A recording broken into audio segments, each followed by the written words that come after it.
We're excited to survive.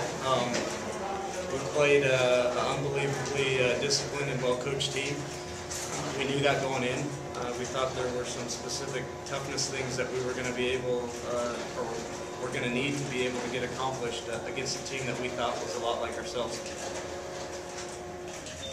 And then at the end of the game, did you kind of feel some of the pressure because you uncharacteristically missed back-to-back free throws? How did you feel about that, or was that just missing free throws because it just happens sometimes? I think obviously that's the last thing I want to do. And, I mean, sometimes I just think it just doesn't fall, and personally it's pretty upsetting. But I mean, it's nice to have guys like Jake on the team to pick you up for mistakes like that. So I'm probably somewhat responsible for that too. We needed to play him a lot of minutes, and maybe there was a little fatigue there late in the game. Jake, you hit that big three. I mean, you had a huge game. This is your fourth trip to the tournament. So overall experience. I mean, did you feel any pressure, or did you one day, especially after that first half, where they just roared back at you? Yeah, well, I mean, I just didn't want it to end, and I was going to try to do whatever it took to keep us have one more day together with all of us. They fought back. They were perfectly executed, and they were super well coached. And they ran the heck out of their sets and definitely executed. For all three, how was the mood in that locker room after that? I mean, you let go of an 18-point lead. Most teams either respond one of two ways, either fold or they came back. You guys kept fighting. Well, I think what's special about our group is we've been in this environment many times, and I think if you don't look too far back, we were in a game against Montana State Billings at home just a few weeks ago where we started up 23-2 and let them roar back in that one too, and found a way to win it at the end. So, I mean, we got good kids. They play hard.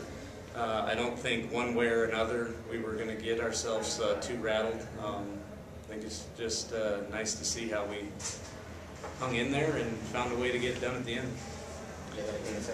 Jake, career high 24 for you. Just thoughts on that? Having best game of your career, arguably, in such an important game. Yeah, I mean, I had Dave to give me the ball, and luckily I shot very well. And I mean, it's probably also the most times I've shot in a while too. But luckily it all went in, and most of them. And I mean, I just want to do this for the team, and I want to keep on playing one more day. So I'll do whatever it takes. I don't really care if I score 2 or 24 like tonight. I just want to keep playing. Dave, Jake had 15 of the team's 18 points in a key stretch in the second half. Did you guys sense he was on a roll and look to get him the ball, or what were you doing on offense there? I think we were just trying to get good looks, and Jake just did a really great job of finding holes in their zone. They were zoning us in the second half, and I just think Jake really had a knack for getting open and just being available to us, and we found him in the corner, and we found him down low, and I mean, he hit his free throws, he hit his shots, and it was just really fun to watch the senior kind of take over and showing us younger guys how much passion it takes to win a game like that. What was the halftime locker room like, and Coach, what did you tell them to? I think it was pretty quiet.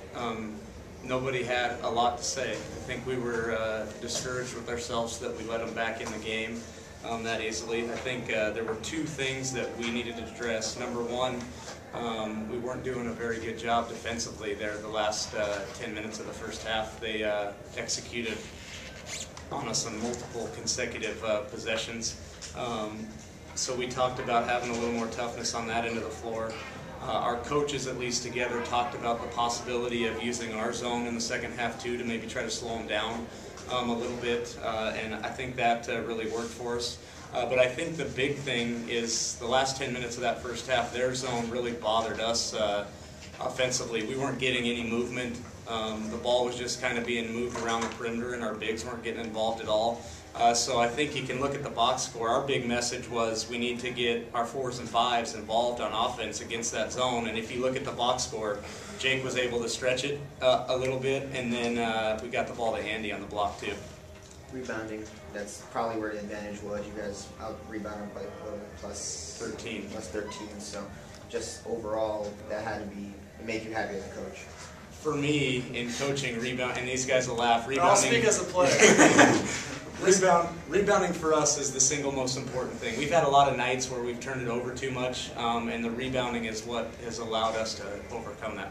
As a player playing for Coach Looney, I think the one thing that you learn to do under his coaching is rebound the basketball. And coming into college, I just kind of went to the boards and looked up and tried to get a rebound, but I think it's been drilled into me now in my second year.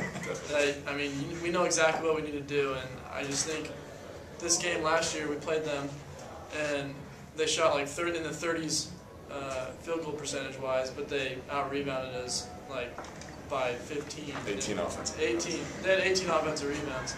So that was the difference last year, and I think that's what we realized. Coach was saying this year, like we gotta win the rebounding effort if we want to beat these guys. His two kids are going to be really good rebounders. Yeah, they're 3 and 2, and they already know how to block out. Okay. That it? Thanks, guys. Thank you.